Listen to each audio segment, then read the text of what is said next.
dancing beat. Hi everyone. So since I wanted to make sure that even this lip is going to be a thing that I can do. So yeah. So it looks like I'm going to have plenty of room to be able to slide it, pull it forward, and take it out, right? So it seems like it'd be pretty easy. The one thing I want to, what I'm thinking about now, see, this is where the old shroud went, the plastic one.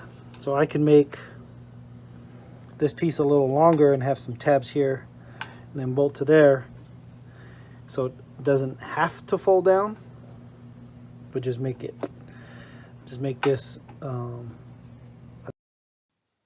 Yeah, and this radiator here, this is OEM style replacement, except that it's a full aluminum dual core, and I got this off of eBay or Amazon. I can't remember which of the ones. I also did change the inlet, which is on the top driver's side of the radiator.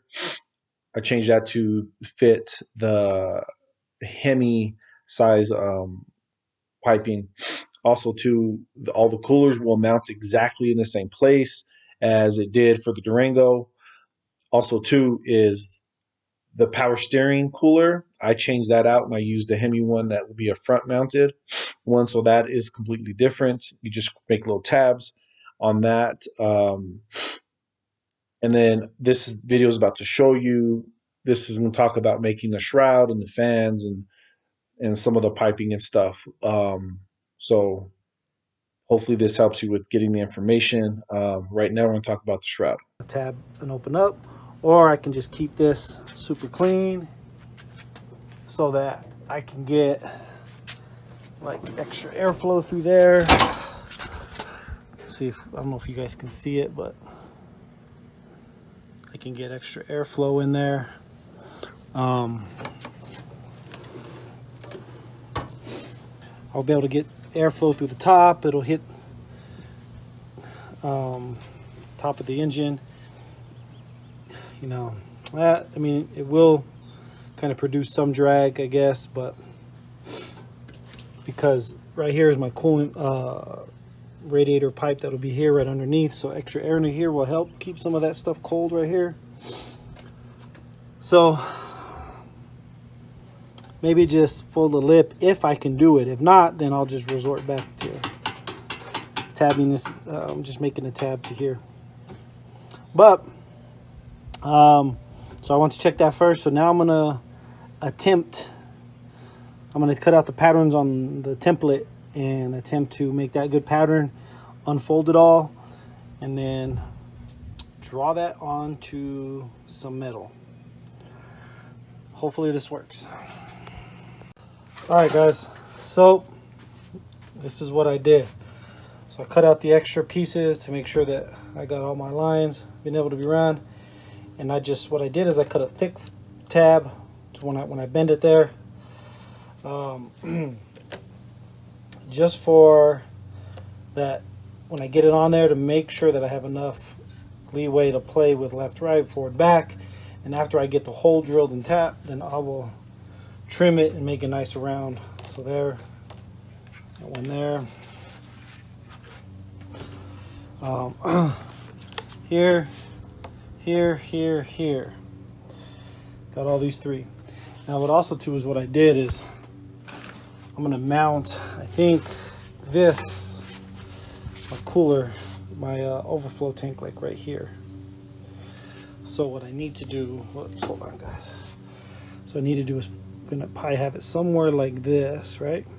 I gotta have it behind this a little bit because my radiator hose does at 90. So I'm gonna be somewhere about right here, right? So it'll be a perfect spot right in front of the shroud. It'll be perfect. And then my fan will be here. That's where my fan will be. And then I'll have, even that thing will be there. There's still gonna be a little bit of space between the shroud. So I'll stop that little flap here, and a flap there, and a flap there, and a flap there. Now that, I don't know what size, because I don't know if they just sell, these regular rubber flats that I talked before. So we'll do that last. So we're gonna get this cut out, and then we'll get the circle cut out for the fan and get it mountable. Then we'll add detail to it. Okay, so I just want to show you what I did. Some of them I cut off on accident or misaligned it, so I taped some pieces back on. So when I unfold all this, hopefully, yeah, that all lines back up. All right, pretty sure you guys can see me here. I'm real crowded in my little tight space, so I usually do stuff outside, but it's raining and I usually don't do stuff while it's raining either. But I got a lot of stuff to do. It's my son's birthday, so here we go. Scoot this back a little bit. There we go. The one thing is I do really want to make sure that this is straight.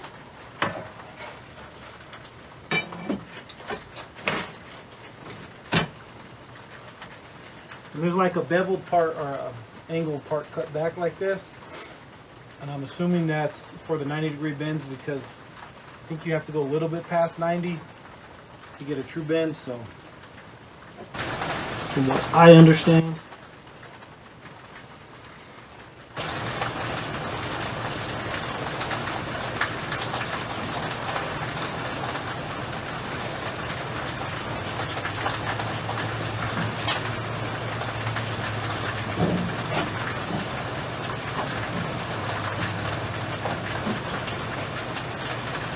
I'm not sure if you line it, that crack up, the fold of this exactly on your line or what, but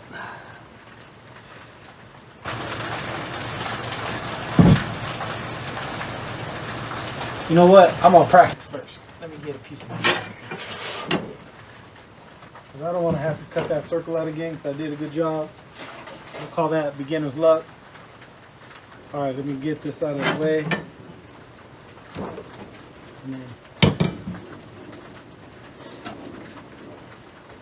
Set this guy up.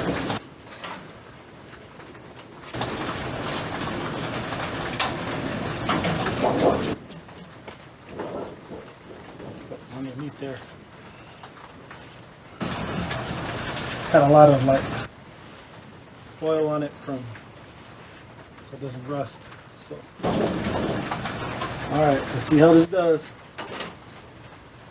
Set this guy on here.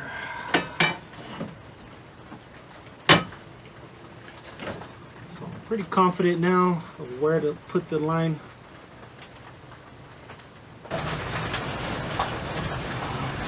Right at the edge. Right at the edge of that. And where did my line on this side? Right on the edge. Right on the edge of that. Let me double check. This is still there. Alright, good. Let me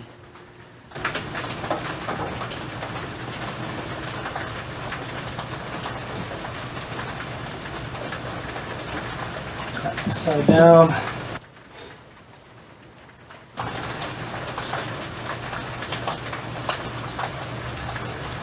Cut this side down.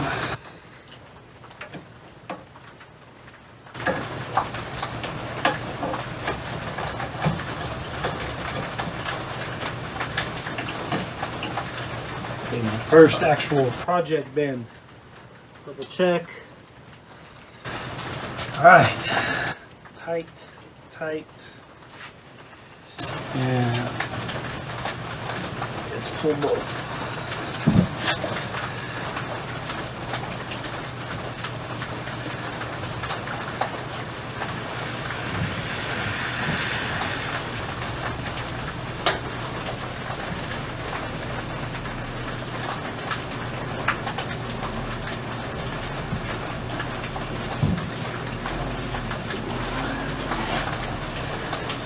Let's take it out, see what we got.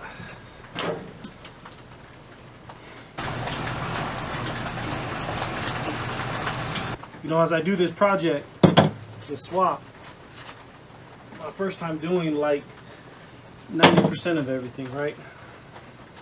like especially all the fab work and stuff like that. I mean, a long time ago, I did a back when Honda CRX started doing swaps for 1.8s, like the Integra 1.8s, non-VTECs. I did that, and but you know, I had help with the mechanic, and I didn't have to fab anything because they made a little motor mount kit and everything else pretty much the same, except for the computer. You know, just plug it in. So let me inspect this bend. This is quite nice. My edge is a little messed up though. That's because from the cutting, but I'll straighten that up. I have little straightened clamps. Pretty cool. Pretty cool. Pretty cool. Pretty cool. There you go. Right? Tabs, I'll just straighten back out because they're gonna have to bend when we do that. So let me do this side, because I can do this side.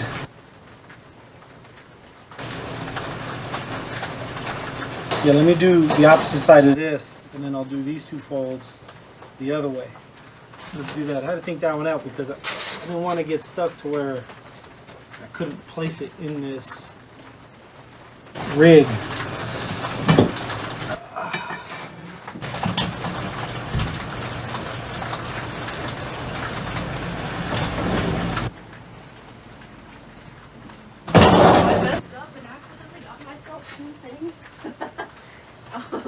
And bending, look.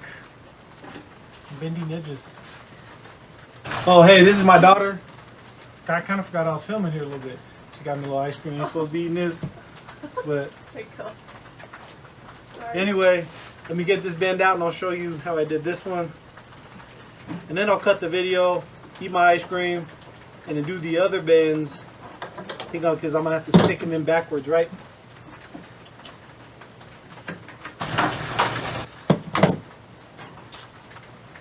When I first saw someone use these tools and all this fabbing stuff, when I decided to, I was like, man, that's so complicated.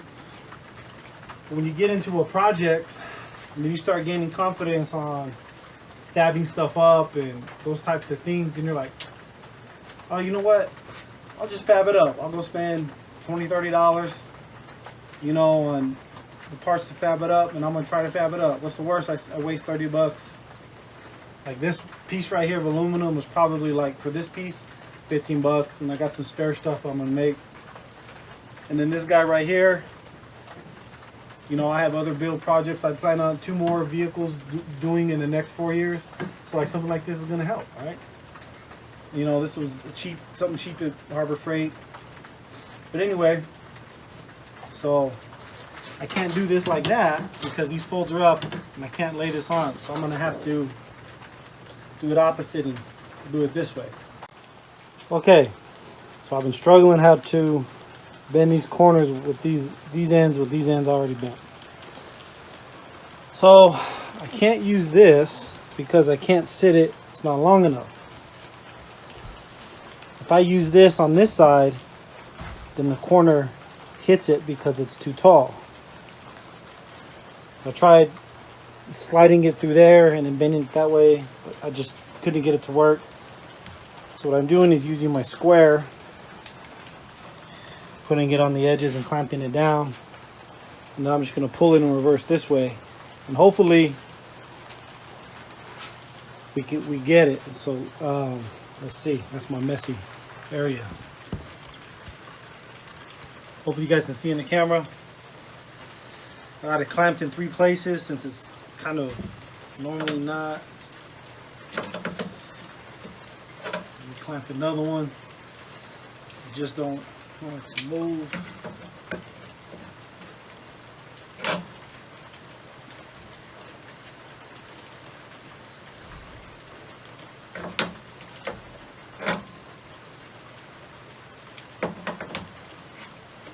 More space.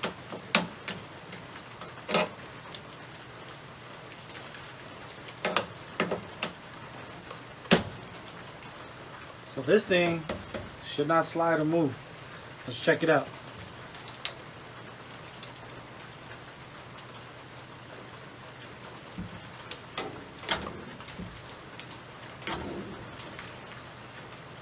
Well, I mean, it bent so far pretty good, but I mean, it's gonna hit this here.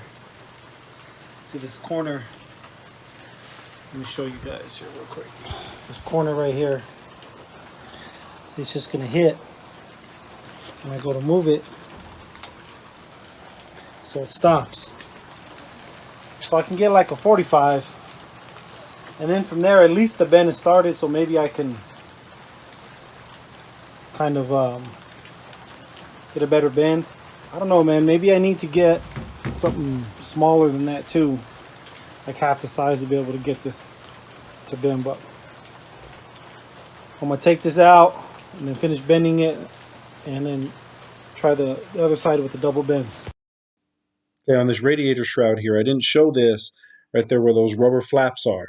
Underneath the rubber flap, it's a 2-inch hole that is cut out with a hole cut, and the rubber flaps are rubber inner tubes that I cut into 2 squares. And then at the top where you see that aluminum strip with the rivets, all I did is just cut out an aluminum strip, and I put 3 rivets over the top so the rubber flaps mounted. And then when the air pushes through the radiator while you're driving, the air has somewhere to escape through the holes, so it doesn't create negative pressure inside the shroud when you're trying to use the fan when the fan is on. And that also allows air to circulate through the shroud. And I did a total of 6, 3 on each side. So it's just rivets at the top where that metal strip is that goes over the rubber. And underneath the rubber flap is a hole that I cut out with the circle cutter, and then inner tube for the rubber. Okay, another thing that I didn't catch on video, or I lost the video, is on how I mounted the fan. So on the fan where that hole is, I just centered it on the hole, and I traced out where the bolt holes are for the fan on the fan, and then on the shroud I just drilled out the holes and used aluminum riv nuts, and that's how I mounted and can bolt it on and off. Now the fan is, I bought a universal fan from AutoZone that had the highest CFM that they have, and so that's the fan that I used. Again, you can just use the stock clutch fan with the old shroud from the Durango, but I wanted to go this way. Where I want it, I was trying to get it to be up here, but just the way it was gonna mount, it was never gonna use these bolts. I have to drill more holes, and it would have been covering these flaps. So I just settled for this here. So this is this goes from the cap of the radiator to here. When it fills up, it goes down this long tube. If it fills up and overheats, it'll let out all the air pressure and coolant. So this goes down. So I'll just kind of run a tube here and then down, kind of on that frame part maybe, or just somewhere where you just don't got a little wire dangling. I don't know, I'll figure it out. I mean, that's not, I mean, a little hose, that's not a big deal, but that's pretty much what it is. Here, from here to here, from here, just kind of, it's drain. I actually don't even have to put anything on that. It can just drain out. Just leave it like that. Yeah. And so, like, if you're looking at this from the top of the engine, this is kind of how you'll see it. And I'll have space to reach here over the top to get this cap off here. So yeah, I'll be able to kind of come in through here like that. So I think that's pretty good. The fan shroud, I mean the fan itself, will kind of go on here. This thing is actually, just with cardboard on it and tape, this thing is pretty sturdy already. Just imagine when I cut that aluminum angle iron on it. So let's see, what's the top? So this is the top. I have to finish putting rivet nuts in. My rivet nut gun tip broke, so I'm kind of stuck. Yeah, that's how it's gonna be, sitting like that. Boom. Yep. I'm surprised I built this all myself. Well, except for this, right? You know, I built the shroud and all this stuff myself, and pretty good, pretty cool. I just got to finish this. That angle up there, it's gonna be tough to cut. Yeah, I don't know. But got 3 tabs on one side, space for hoses and area to work around. And here we got the overflow tank, and we got 4 mounts. It's gonna be pretty sturdy. You know, this one I was talking about trying to fold it over the lip, this lip here, but I might not even do that. I might just cut it off here and then just use a rubber seal that slips on, like a little slip on the edge here, and it's like squishy, like made out of silicone. You slip it on, it has a little squishy end, and you push it on and it'll seal the radiator and stuff, so that we get all the air sucking from the radiator and nowhere else. So I'm probably just going to trim that off and just scrap the idea I had of folding it over, because I feel like, and this thing's pretty sturdy as it is, and I'd rather have the seal. It's going to be pretty cool, man. I don't know. I like this. All right. So here's the fitment with it in there. Now, of course, I haven't gotten the aluminum. I haven't done the aluminum brackets yet, but I wanted to kind of throw it in because this thing's it's pretty sturdy, you know, with cardboard on. So just kind of see how everything was going to fit, especially over here, the clearance I was going to have on the side here with this. You know, everything's not tight, of course, but I mean, so far it looks good. I'm actually pretty proud I built this. This took a lot of different techniques I had to learn in building, but I'll show you the finished product with the actual aluminum L bracketing in.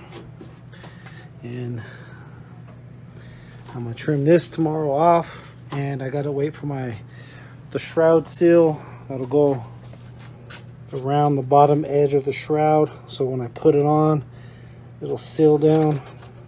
I won't have a gap to seal it in, so it sucks all that air through the radiator and not through cracks. So that's how we get the cooling, max cooling. All right, but just want to show you. All right, so I tried to use this crimping plier technique on the bead, but if you can see real close how it like cracks it, and see. And so what I saw some other people do is they cut this off right here, right? Let's see. So they cut it off right here, and then right there where that little nook is where it crimps in and makes the bead, the spaces on the flat parts that are around that. Let me see if I can get something to point.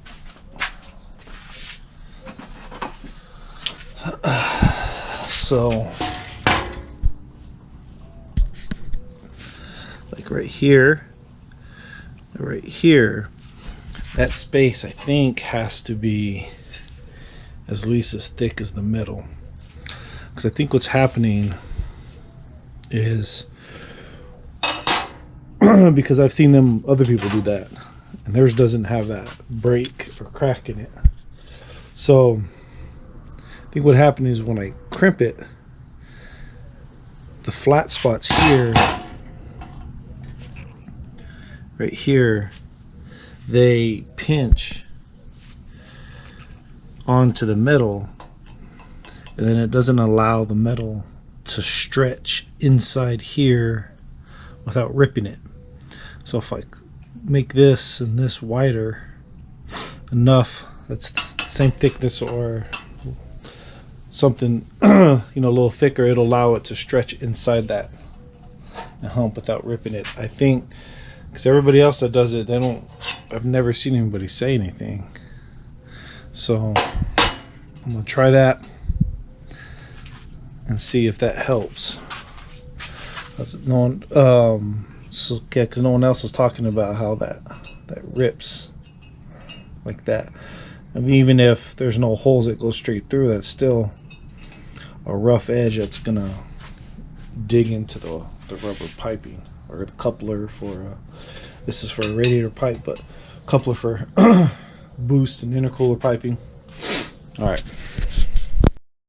Okay, so that is the lip or the bead I got with these pliers. So just cut the tip off and made sure there was space on the flat spots for the thickness.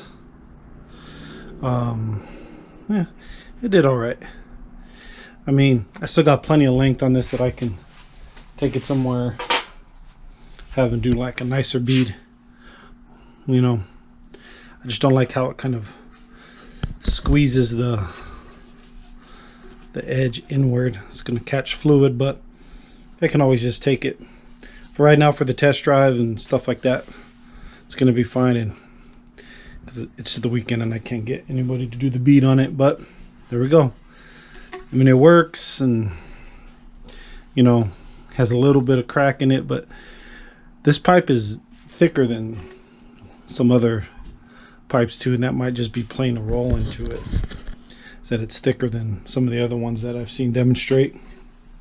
So yeah, there you go.